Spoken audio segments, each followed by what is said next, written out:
टनक्कै गेजरी त कस्तो भयो नि त आली ढाकेको तेरी माका चुत ए केटा बसो भन्यो रङ्ग अरे बस्यो त छेउबाट मन्टा तिनी कुती कोर्सा सबै घाँस पनि गयो होला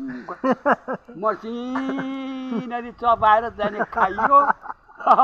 बाजेर पदमले खा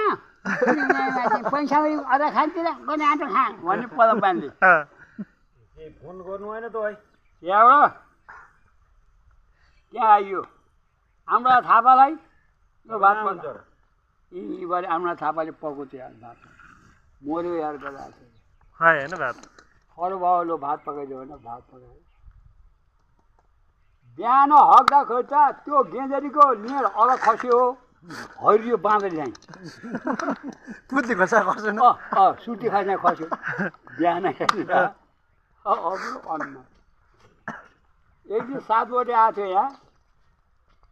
किन आउने छोडी जान्छ आऊ चल लाइन्छ भन्यो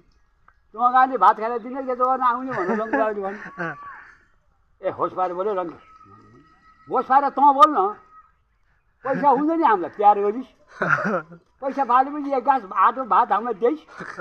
तँ बुझी बाहुनस् तँ बुझी यहाँ ना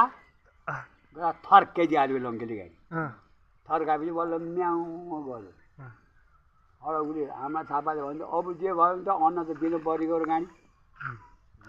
कुना त एउटा बाबु दिने गाडी 10,000 लाग्ने कति पर्छ जन्ती गएको चाहिँ होइन